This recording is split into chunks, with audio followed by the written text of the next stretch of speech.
The mercenaries, now one less, returned to their suite to relax. Frezé reclaimed her spot on the couch she had taken up residence on, while Atrax perused the bookshelves interspersed along the walls. Gabriel was exploring the rooms as well as eyeing the tub, which seemed to have its own source of running water. Xander, however, did not settle in. I think I'm going to go find Huron and pitch this alarm device to him and ask if there's an area I can work on some experiments. I've got an idea buzzing around my brain that I want to get out, Xander said, and it will be a good excuse to give Freya some outdoors time. Let her get familiar with the area. Have fun, Frezé lazily waved from the couch. Atrax grunted, already deep within a book, and Gabriel didn't even hear him over the sound of rushing water filling the tub. Come on, Freyja. Let's go and get you some exercise, and find you some food, too. Freyja hopped up from her own couch, which was already beginning to show her shed fur, excited, too, at the prospect of exploration and food. Xander wandered down the stairs and through the hallways until he encountered a member of the staff, a portly man who was straightening a row of pictures hung on the wall. Excuse me, could you tell me where I'd find the captain of the guard? Huron, I believe was his name. The man started and clutched his chest for a moment, and Xander realized that with his silenced boots and Freya's naturally stealthy movement, he'd essentially snuck up on the man. Ah, beg your pardon, sir, but you scared the daylights out of me. Didn't hear you coming down the hallway. Ah, yes, Mr. Huron. He'd likely be out by the guardhouse running drills about this time of day. It's out back on the other side of the manor from the gardens. The man was still breathing heavily from being startled so suddenly, but managed to relay where Xander could find Huron well enough. Thanks, said Xander. Sorry about startling you, I didn't mean to. Guess I just walk quietly, he said, adding a lame laugh. Xander made his way outside and ended up on the wrong side of the house. Damn, he muttered. Could have sworn this was the right way. Place is too big. He opted to circle around the outside of the house, observing the walls as he went, instead of trying to navigate the labyrinth of hallways inside the manor. The many balconies would make it easy for someone who had a high amount of agility to climb up to any of the floors, he noted. Alessa's balcony would definitely need some of the alarms mounted to the bottom, he decided. Rounding the corner to the far side of the manor from where he'd exited, he spotted a large dirt training yard, which currently held several guards, including the one that had let slip that they'd been expecting trouble. Huron was standing in front of the scattered formation, leading them in a drill involving various sword strokes and stabs. Occasionally, he would stop and correct the form or stance of one of the guards before resuming the rote drills. Xander drew closer and sat in the grass nearby, watching the drill go on. He created a large wooden ball for Freya with improved creation. Once he gave it a kick, Freya immediately pounced upon the ball, large claws gouging into the material as she hopped about swatting at it and rolling it around. Eventually, she managed to get enough of a grip on it to flop onto her side and begin rabbit-kicking it, throwing bits of wood as he gouged the ball. The guards had stopped drilling, even Huron, and were instead watching the massive panther act like a kitten with a toy. Xander noticed them after a few minutes and decided that now would be a good time to speak to Huron, since the drill had stopped. He made his way over, leaving Freyja with her new toy, and waved to Huron. Hi, Huron. I have a couple questions for you, Xander said. Oh? Well, ask away. I doubt I'll be able to get the men back in focus for a good while anyways, he said with a slight chuckle. Sorry about distracting you all. I'd planned to wait until you were done with things, or I could catch your eye at a stopping point. I had figured that while I waited, I'd give Freya some exercise and stimulation, but back to my questions. I have a prototype that I can show you of that alarm device, and also, I was wondering if there was an area where I could test out some less lethal devices, just in case we end up having to defend Elisa in an area with more people. A lot of my repertoire would cause collateral in that kind of situation, so I'm trying to get out ahead of that potential situation. I appreciate your foresight in thinking about collateral damage. Not all mercenaries are as concerned about such things. As for a training area, here in the drill yard would likely be the best area. Feel free to use it as you please when we aren't using it ourselves. Ah, I see. Thank you for allowing me to use the area. One more thing, though. The device I'm planning on testing is going to be extremely loud, so if you could let the staff know not to worry, I'd appreciate it. I doubt I'll get to a product that will be ready to test until tomorrow, though. I need to try adjusting some mixtures first. Thank you for letting me know about the potential disturbance. I'll ensure that the staff do not panic should they hear anything strange in the next day or two. If you'd like, I think I'll let the lads off for the day and you can show me this alarm you mentioned. Sure, I can make one in a couple of minutes while you send them on their way. Xander went ahead and began using improved creation to form the tube with one open end that he'd need as a base. Huron looked at the metal growing in Xander's hands with interest before turning and hollering out to the cluster of guardsmen behind him. "I'm calling it for the day! Dismissed!" The men quickly scattered, having no interest to be in the area now that they were not required. Xander knew that hanging around after being dismissed from a formation was a great way to be voluntold to go do something. "The yard is all yours for this display," Huron said, gesturing Xander towards the dirt area. "Awesome. Let me just get a rune carved in here." Xander trailed off as he concentrated carving the flame rune in the bottom of the tube and etching a line upwards and out of the inside of the tube. "Right, let's get over to the dirt before I finish this." Xander and Huron made their way over to the dirt of the training yard, and Xander placed the tube facing upwards on the ground. "Okay, let's see, now to put a charge in there." He created a small amount of black powder and tamped it down into the hole. "Cap the hole to keep water out." A thin film of plastic coated the opening of the tube, and now it's done except for the rune work. It should go off if anything of a decent size comes within 10 feet of it. Once I carve the runes, it takes about 2 minutes for it to gather enough mana to start functioning. So let's get that done. The 3 intelligence runes and the gathering arrays took form on the tube. And done. Now let's back up and give it a couple of minutes and then test it. The 2 men backed up from the tube, still facing upwards in the dirt. They waited in silence as Xander checked his watch a few times to ensure that enough time had passed. Once about 3 minutes had gone by, he said, "All right, that should be plenty of time. Would you like to do the honors of triggering the device? Or shall I?" Huron eyed the tube suspiciously.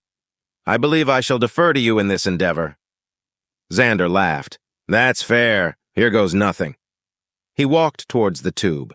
Once he reached the 10-foot mark, the runes activated properly, and the black powder in the tube ignited with a loud bang and a small gout of flame and smoke from the top of the tube.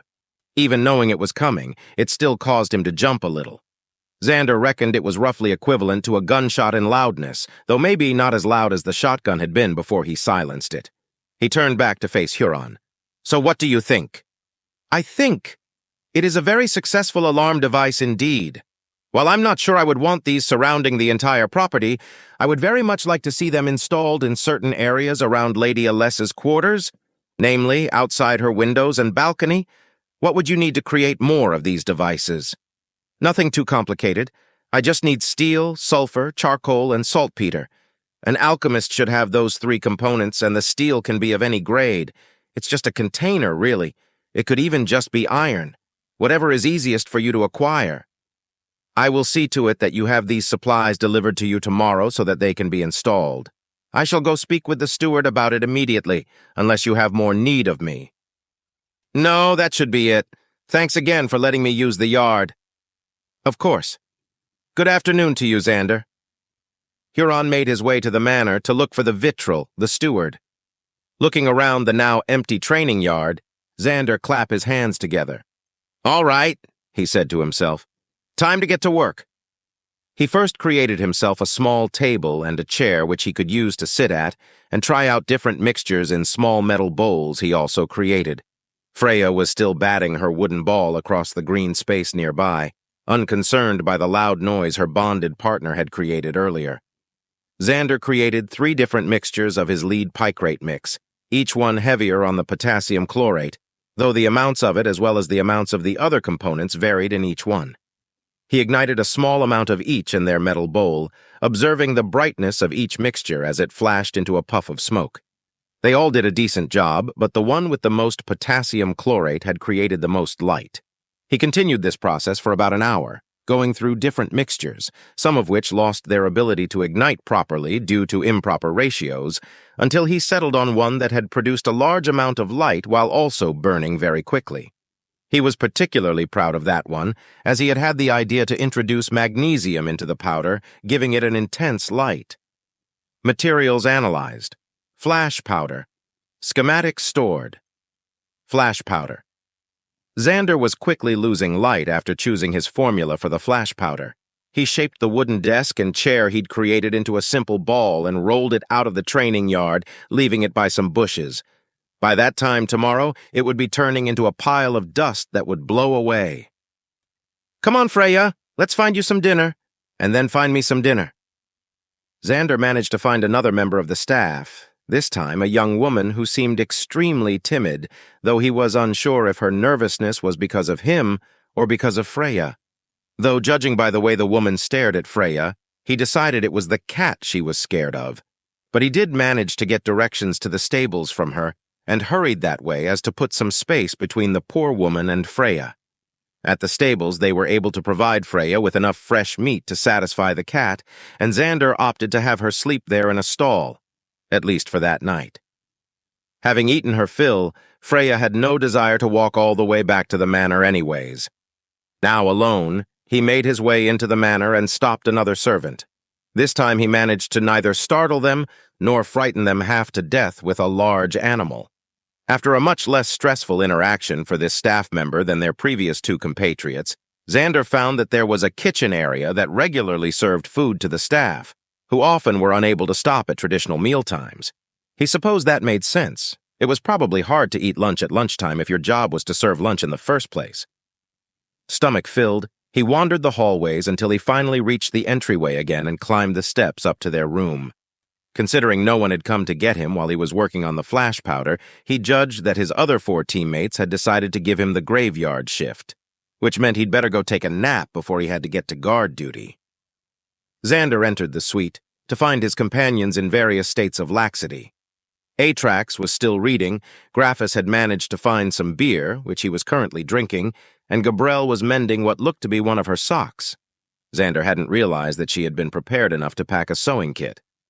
"Hey, Xander," Graphus waved and greeted. "Glad to see you're back. You've got your shift at midnight till 5, I think." I guess it serves me right for not being around when shifts were set. I'm going to go pass out until midnight then, I guess. Someone come wake me up when my shift's starting." Xander made his way to one of the unclaimed bedrooms and stripped down before falling into bed. Several hours later, he was awoken by a soft shake. Fraze was waking him up for his shift. Okay," he said quietly. "Let me get dressed and I'll start my shift." Fraze nodded and said, "We've been staying in the main area of her room, so just be quiet and don't wake her. Gabrielle's after you," and then left to go get her own sleep. Xander dressed quickly in the clothes he'd left on the floor beside the bed and strapped his armor on. Creeping out of his room, he made his way out and to Alessa's door. He sure hoped he wouldn't wake her. A man in armor with a skull for a helm quietly entering your room with no sound of footsteps seemed like something out of a sleep paralysis nightmare. He slowly opened the door, grateful that the hinges didn't squeak. Stepping inside, he quietly closed the door and then seated himself at one of the tables near the door. He resigned himself to a long 5 hours. He figured he'd start making the casings for some flashbangs and then practice some rune work. After an hour, he had more than enough casings in his inventory for flashbangs, and he was bored of randomly sequencing runes. He hadn't discovered anything from it. He opened his status out of boredom to review his skills. You have created devices. You have devised explosives. Artificer. Leveled to 7, Demolitionist leveled to 5. Artificer level 7 skills. Automaton. Create an automaton that persists for 24 hours, utilizing your available materials from improved creation. The automaton can perform simple tasks as well as attack or defend depending on its form. Mana cost depends on size, form, and complexity. Mana cost low-high. Cooldown 5 hours. Duration 24 hours. Demolitionist level 5 skills, smokescreen. Summon a cloud of smoke in a radius of 10 feet around you. You can see through the smoke while others cannot. Cost, medium. Cooldown, 5 minutes, booby trap. Damage from explosives that a target cannot see is increased against that target. Xander had not realized that he'd leveled up. He really needed to get into the habit of checking his status more often. The combination of creating new things as well as coming up with the flash powder and flashbang seemed to have tipped him over a level in both his Artificer and Demolitionist classes. Maybe even creating all the casings had contributed to the level. Concentrating on rune etching, Xander was disappointed to feel no new intuitions or runes from the skill right now. He'd have to continue testing his theory of runes affecting the operation of other runes and hope for more progress in the skill at a later time. At a loss for what to do, Xander decided to test out his new automaton skill. Unsure of what to create, and not really needing anything in specific, he opted to create a fist-sized mechanical spider. Amazed, Xander watched as it formed in his hand as if he had used improved creation. But instead of a single material, a bronze clockwork spider was taking form. He could see a variety of gears and springs, quietly whirring and ticking away as the spider formed fully. Soon, it was complete, though still unmoving. Xander quietly ordered it to step onto the table from his hand. The automaton smoothly scuttled from his hand onto the table, and then stopped. Xander looked at it thoughtfully. It clearly had no mind of its own. It followed his instruction to the letter and then froze. It could definitely come in hand for rote tasks, maybe guarding an area for its duration, if it was intelligent enough to interpret that instruction, and the fact that it could attack would make it a handy thing to be able to call upon in a fight. Though he doubted the small clockwork spider would be able to do much but annoy someone. But if he had enough spare mana to dump into it, being able to create a sword-wielding, human-sized automaton, it might be enough to turn a fight in his favor should he run into problems. At the very least, it would serve as a distraction. He spent the next couple of hours testing the limits of his little clockwork spider. It was not able to take more than 3 instructions at a time, to Xander's annoyance, but it could be given instructions like, spin in circles until I raise my hand. He was sure that this would open some options in the future for setting his creations to tasks, but he just wasn't quite sure what exactly those options were. Given that he was trying to be quiet, and in a dimly lit room, most of his experimentation with the little spider was really just Xander relieving his boredom as he ordered the thing to perform little acrobatic tricks or climb the furniture. He did notice, after ordering it behind one of the couches, that, despite not being able to see the spider, he knew exactly where it was. They shared some kind of bond through the skill allowing him to sense the presence of his automaton. That could come in handy if he could create one and set it to follow someone. He imagined making a tiny little bug and ordering it to follow someone so that he could track them. It felt very James Bond. With his new spider companion, Xander's shift went by much more quickly than before he'd checked his status. Soon, his 5 hours were up as he heard the muffled chime of a clock somewhere in the house ringing 5 times. He took the opportunity to set his watch correctly. He'd constantly forgotten that it wasn't correct any time he'd been near a clock, and as he set the hour to 5 in the morning, he saw that he was about an hour and a half slow.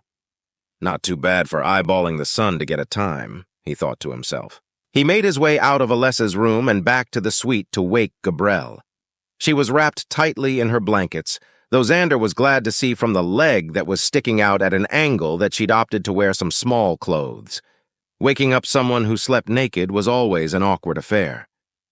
"Gabrielle," Xander whispered, "wake up." Gabrielle was evidently a heavy sleeper, as she didn't shift so much in the slightest from Xander's whisper. He shook her lightly on the shoulder. "Gabrielle, it's time for your shift." Gabrielle's eyes shot upon being shaken, and she made a small EEP upon beholding Xander's looming skull-faced figure leaning over her as she sat up and scrambled to the far edge of the bed. "Sorry, didn't mean to scare you, Gabrielle." "Xander? Gods, you scared me with that helmet, waking me up like that." "Oh, sorry, my bad. I forget that it looks like a skull sometimes when I'm wearing it." "Well, I'm certainly awake now," Gabrielle huffed, as she drew the bedsheets back to her body to cover herself. "Now get out of here so I can get some real clothes on." "Right, sorry. Enjoy your shift," Xander said with a wave, leaving Gabrielle's room. Considering that it was already a little past 5, it seemed pointless to sleep for an hour or two before he was awoken by the comings and goings of his companions starting their morning. So he opted instead to sit at one of the tables in the main area and start the process of filling, sealing, and engraving the flashbang bodies he'd created to turn them into a fully functional flashbang. The process of creating things was cathartic to him, and he enjoyed slipping into a focused state as the rest of the world seemed to fade away while he carefully etched a flame rune and arranged gathering array on the inside of the grenade before filling it with flash powder and sealing the top. By the time Fraze, who was the earliest riser of the group, made her way into the room, he was just finishing up all the explosives. He should have plenty to use if he needed them, though he should test them and make sure they weren't too explosive, he thought. He'd made them small, counting on explosive reagents to make up the difference, but he should make sure they weren't just smaller fragmentation grenades. That would be unfortunate in the case he needed to use them in the city. He'd test them later in the morning when the loud bangs wouldn't wake people up in a panic. If you love engaging stories like this, make sure to like, subscribe, and turn on notifications to stay updated with all the latest episodes from FY Stories.